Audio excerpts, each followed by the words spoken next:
পরত শত। কেউ যদি হাজার বোঝায় যে হরিভজন করো হরিভজন করো হরিভজন করো, হাজার বোঝানো বোঝাচ্ছে, কিন্তু তবু তার একটি সরাতে পারছে না, কিছুতেই তার হরিতে মতি হচ্ছে না। প্রথম শব্দটা আপনারা সবাই বলবেন আমার পরে, মতির ন কৃষ্ণে। বলুন, খুব সুন্দর হয়েছে, সবাই বলবেন, আরেকটু জোরে বলবেন, মতির ন কৃষ্ণে। মতির ন কৃষ্ণে, মানে কৃষ্ণে কোনোদিন মতি হবে না। বুঝলেন কেন হবে না? বলে কেউ বোঝালেও শতবার ও নিজের থেকে কোনোদিন হরিভক্তি করবার ইচ্ছা ওর জাগবেও না, আর পরও তো কেউ ভালো করে মগজ ধোলাই করলেও, খুব করে বোঝালেও সে হরিভজন করবে না। বোঝা যাচ্ছে? কে বলছেন কথাটা? কাকে বলছেন? পিতাকে বলছেন। মতির ন কৃষ্ণে পরত শত, বোঝালেও হরিভজন করবে না, হরিতে মতি হবে না, আর নিজে থেকেও কেউ হরিভজনে আসবেও না, নিজে থেকেও কেউ আসবে না। কোথাকার উত্তর আর কোথা থেকে দিচ্ছে? কেন হবে না? মিথ অবিপদ্যেত, এবং উভয় দিক থেকে যদি চেষ্টা হয়, কেউ বোঝাচ্ছে আর নিজে থেকে ইচ্ছা জাগার যদি প্রবণতা থাকে, দুদিক থেকে যদি চেষ্টা একসঙ্গে চালানো হয় তবুও হবে। উভয় দিক থেকে যদি মানে চেষ্টা করা হয়, সিঙ্গেল না করে দুদিক থেকে যদি ইচ্ছা জাগানোর চেষ্টা করা হয়, তবুও তার ইচ্ছা জাগবে না, হরিতে তার মতি হবে না। কারণটা কি? এইবার প্রহ্লাদ মহারাজ আসল কারণ বলছেন। বলছে এর মেন কারণ হলো গৃহব্রতানাম। শব্দটা ভেরি ভেরি ইম্পর্টেন্ট শব্দ, সবাই একবার বলুন, গৃহব্রতানাম। মানে ওর মেন সমস্যাটা হলো ও গৃহটাকে ব্রত করে ফেলেছে, ও ব্রত থেকে নড়বে না। গৃহটাকে কি করে ফেলেছে? ব্রত থেকে ও এক টিপও সরবে না। আচ্ছা, তোমাদের যদি বলি, একাদশীর দিনে যারা যারা একাদশী করো নিষ্ঠা করে, তাদেরকে যদি বলি আজকে তোমার 10,000 টাকা দিচ্ছি, তুমি অন্ন খাও, কে কে রাজি আছেন হাত তুলুন। কে কে খাবেন বলুন?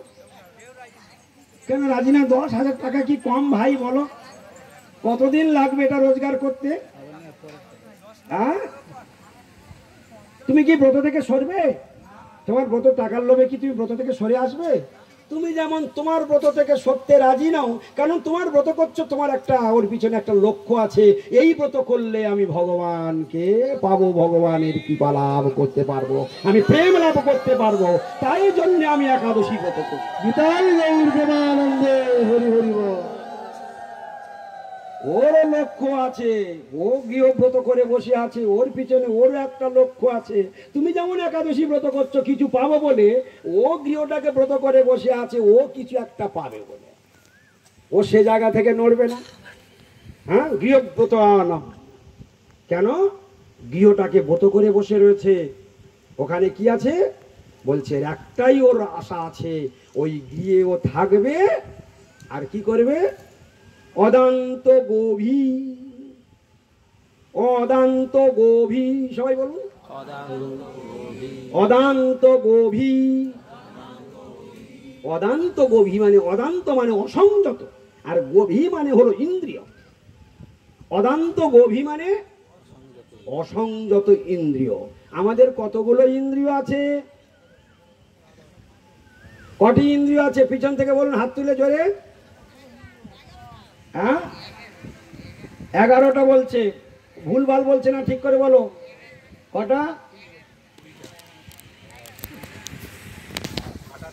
28টা, 20টা, 11টা।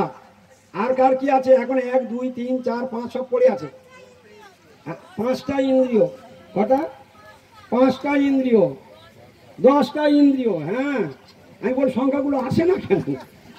হ্যাঁ, হরিবল হরিবল। কত? একাধিক, একাধিক। বাবাই শহরের গেলাস আর নয়, গিলাসও নয়, গ্লাস এখন গেলাস হয়ে গিয়েছে, না গিলাস হয়ে গেছে। গ্রামের কোনো এই যে গ্রামের মায়েরা কলকাতায় কাজ করতে যায় না, তা বাড়িতে বলে 1 গ্লাস জল দাও। এবার কলকাতায় বাবুর বাড়ি যখন কাজে ঢুকেছে, তখন বাবুরা ভদ্র কথা বলে। ও তখন চিন্তা করছে আমাকে তখন ভদ্র কথা বলতে হবে। তখন ও সেখানে বলছে আমাকে 1 গিলাস জল দেন, 1 গিলাস। তাহলে বাবুরা বলে গ্লাস, আর গ্রামে বলতো গেলাস। ও দুজনের মাঝখান থেকে ও আর একটা তৈরি করে নিলে গিলাস। তা আমাদের সেই রকম দশা হয়েছে, বুঝলেন কি না? এখন একাদশ থেকে একাধিক হয়ে গেল, কি ঠিক কি না? হ্যাঁ, তো এই জন্য কতবার বলে দেওয়া হয়, সব আমরা ভুলে যাই। আমাদের টোটাল ইন্দ্রিয় সংখ্যা হলো 11। টোটাল ইন্দ্রিয় সংখ্যা কত? 11। পঞ্চ জ্ঞানেন্দ্রিয়, পঞ্চ কর্মেন্দ্রিয়, আর এদের লিডার হলো মন। এদের লিডার হলো মন। এই 11টি ইন্দ্রিয় প্রহ্লাদ মহারাজ ধরেছে। প্রহ্লাদ মহারাজ এখানে বলছেন অদান্ত গভী, অদান্ত গভী। অদান্ত গভী মানে অসংযত ইন্দ্রিয়। আমাদের ইন্দ্রিয় সংযত আছে? এই যতজন আমরা এখানে বসে আছি, আমাদের কারোর ইন্দ্রিয় আমাদের কথা শোনে?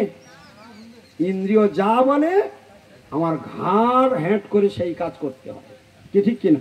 তাহলে আমি ইন্দ্রিয়ের দাস না ইন্দ্রিয় আমার দাস? আমি ইন্দ্রিয়ের দাসত্ব করছি। প্রহ্লাদ মহারাজ বললেন ওই গৃহটাকে ব্রত করে রেখেছে, ও ওখান থেকে 1 চুলও নড়বে না, 1 চুলও হলবে না। ঠিক যেমন 10,000 টাকা দিলেও একাদশীর দিন অন্ন খাবে না, ওর ব্রত থেকেও নড়বে না। ওই ইন্দ্রিয় ভোগ করবে বলে ওই গৃহতেই ও আসক্তি করে পড়ে থাকবে, ওই 1 চুল ওখান থেকে হটবে না, কি ঠিক কিনা? তাহলে ইন্দ্রিয় ভোগ করবে। আমরা প্রথমে কি শুনছিলাম? হরি ভজনটা কি? হরি ভজনটা কি? হরি ভজনটা কি শুনেছিলাম? কাকে হরি ভজন বলে? ভগবানের ইন্দ্রিয় তোষণ। তাহলে ইন্দ্রিয় তোষণটা কি করে হবে? হ্যাঁ, ভগবানের সুখবিধান কি দিয়ে হবে? কার ইন্দ্রিয় দিয়ে হবে? হ্যাঁ, সেবকের ইন্দ্রিয় দিয়ে কৃষ্ণের ইন্দ্রিয়ের সুখ হবে।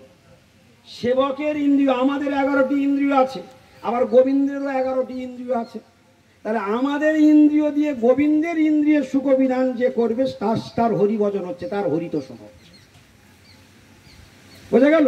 ঋষিকেন ঋষিকেশ সেবনং ভক্তির উচ্চতে। ঋষিকেন অর্থাৎ ইন্দ্রিয়ের দ্বারা ইন্দ্রিয়ের অধিপতির সেবাই হলো মানে সব থেকে শ্রেষ্ঠ ভক্তি। বোঝা গেল কিছু? তাহলে এখানে প্রহ্লাদ মহারাজ কি ধরেছে?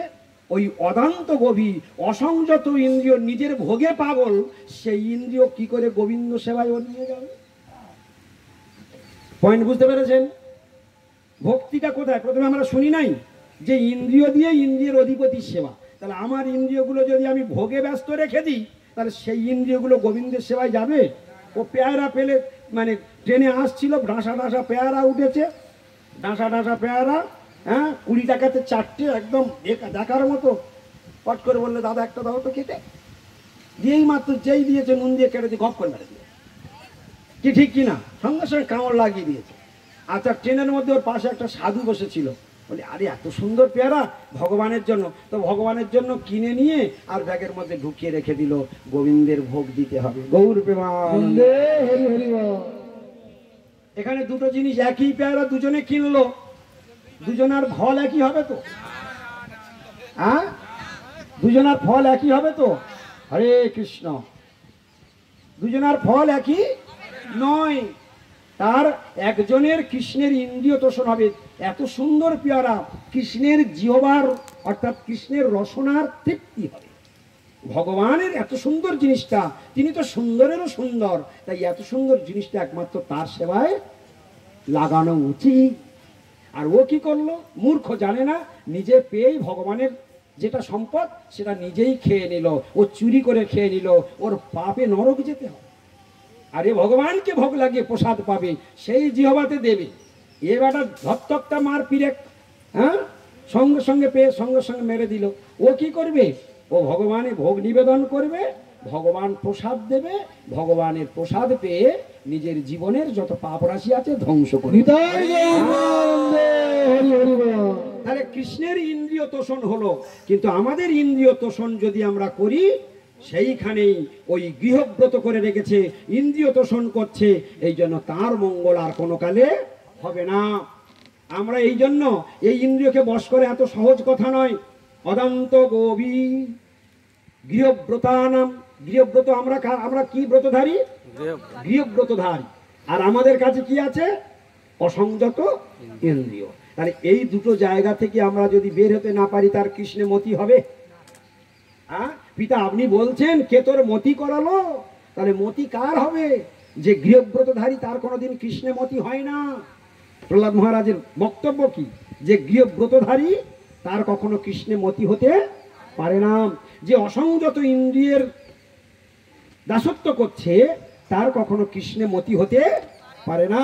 এই জন্য আমরা প্রত্যেক দিন কি বলি? শরীরে অবিদ্যা জাল, জড়েন্দ্রিয় তাহে কাল, জীবে ফেলে বিষয়ে সাগরে। কি আমরা শুনি নাই? হ্যাঁ, প্রসাদের জায়গা শরীর অবিদ্যা জাল, শরীরকে অবিদ্যার জাল বলে বর্ণনা করেছে। অবিদ্যা মানে কি? মায়া। এ শরীরটা মায়ার জাল, শরীরটা হচ্ছে অবিদ্যার অংশে জন্ম। তাই শরীর অবিদ্যা জাল, জড় ইন্দ্রিয় তাহে কাল। ইন্দ্রিয়কে কি বলেছে? কাল বলেছে। তাহলে আমরা ইন্দ্রিয় তোষণ করবার চেষ্টা করছি, আর ঠাকুর ভক্তি বিনোদ বলছো ইন্দ্রিয়ই হবে তোমার জীবনের কাল। কি সাংঘাতিক কথা! তাহলে এই ইন্দ্রিয়গুলো আবার কাকে লাগাতে হবে? ভগবানের সেবায় লাগাতে হবে। যদি তুমি লাগাতে পারো তাহলে তুমি গোলক যাত্রা, আর যদি তুমি না লাগাতে পারো এই ইন্দ্রিয় হবে তোমার কাল, এরাই তোমাকে সোজা নরকে নিয়ে চলে যাবে। এই জন্য জড় ইন্দ্রিয় তাহে কাল, জীবে ফেলে বিষয়ে সাগরে। কোথায় ফেললো? জীবে ফেলে বিষয়ে সাগরে। তার মধ্যে জিহ্বা অতি, সেইগুলোর মধ্যে সব থেকে শ্রেষ্ঠ কে বলেছে? জিহ্বা অতি। অতি মানে কি? তার মধ্যে জিহ্বা অতি লোভময় সুদুর্মতি। জিহ্বাটাকে কি বলেছে? দুর্মতি বলে বর্ণনা করেছেন। লোভময় সুদুর্মতি, তাকে জেতা কঠিন সংসারে। জিহ্বাকে বয়স করা এত সহজ? কার ভাই ভালো ভালো খাওয়ার আশা নেই? এখানে যতগুলো জিহ্বা আছে কার ভাই ভালো খাওয়ার আশা নেই? সবাইয়েরই একই আশা, আমি ভালো খাবো। সবাইয়ের আশা আমি ভালো পড়বো, সবাইয়ের আশা আমি ভালো মাখবো, সবাইয়ের আশা আছে। ভগবান বলে খাও না, তোমরা তো আমার ছেলে, তোমরা খাও না, আমি রাজা, তোমরা আমার ছেলে পুলে, তোমরা রাজার মতো খাবে। কিন্তু সর্বনাশ এক জায়গায়, আমাকে যদি দিয়ে খাও তাহলে তোমার আর পিছন ফিরে তাকাতে হবে না, যা করবে আমাকে জানিয়ে করবে। আর আমাকে যদি জানিয়ে না করো তোমার কপালে অশেষ দুঃখ লেখা আছে, গ্যাস অম্ল হয়ে যাবে। খুব সাবধান। তো কি বলছে? বলছে তার মধ্যে জিহ্বতী লোভময় সুদূরমতি, তাকে যেতা কঠিন সংসারে। কৃষ্ণ বড় দয়াময়। কি বলছে গো? কৃষ্ণ বড় দয়াময়, করিবারে জিহ্বা জয়। তাহলে জিহ্বাকে বশ করবার, এই মহাকাল জিহ্বাকে বশ করবার কৌশল আছে, আছে কিনা? তার মধ্যে জিহ্বতী লোভময় সুদূরমতি, তাকে যেতা কঠিন সংসারে। কৃষ্ণ বড় দয়াময়, করিবারে জিহ্বা জয়, সপ্রসাদ অন্ন দিলা ভাই। নিতাই গৌর প্রেমানন্দে হরি হরি বল। সপ্রসাদ অন্ন দিলা ভাই, সেই অন্নামৃত পাও, রাধা কৃষ্ণ গুণ গাও, প্রেমে ডাকো চৈতন্য নিতাই। তাহলে মহাপ্রসাদ সেবন করলেই ওই জিহ্বার লালসাগুলো স্তব্ধ হয়ে যাবে। এই জিহ্বাকে বশ করতে পারে। তার মধ্যে যতগুলো ইন্দ্রিয় আছে 11টা ইন্দ্রিয়ের মধ্যে সব থেকে ডেঞ্জারাস তাহলে কে? হ্যাঁ, সব জানতে পেরেছে। খুব মন দিয়ে শুনবে। দেবতাগণ জানতে পেরেছে যে আজকের গোবিন্দ এই ধরাধামের লীলা সংবরণ করে তিনি স্বধামে গোলক বৃন্দাবনে চলে যাবেন। এখন এই সুযোগে, আচ্ছা আপনারা যদি মনে করুন আপনাদের রাস্তা দিয়ে প্রধানমন্ত্রী হেঁটে যাবে, আচ্ছা আপনারা কি করবেন? বাড়ির মধ্যে জানলা দরজা বন্ধ করে বসে থাকবেন তো? আপনারা তখন কি করবেন? হ্যাঁ, দেখতে আসবেন। কোথায় এসে দাঁড়াবেন? রাস্তার পাশে। আচ্ছা, প্রধানমন্ত্রীর দরকার নেই, প্রসেনজিৎ আসবে, কি করবেন? হ্যাঁ, ছোটাছুটি দৌড়দৌড়ি, সবাই দেখবার জন্য ছুটে যাবে।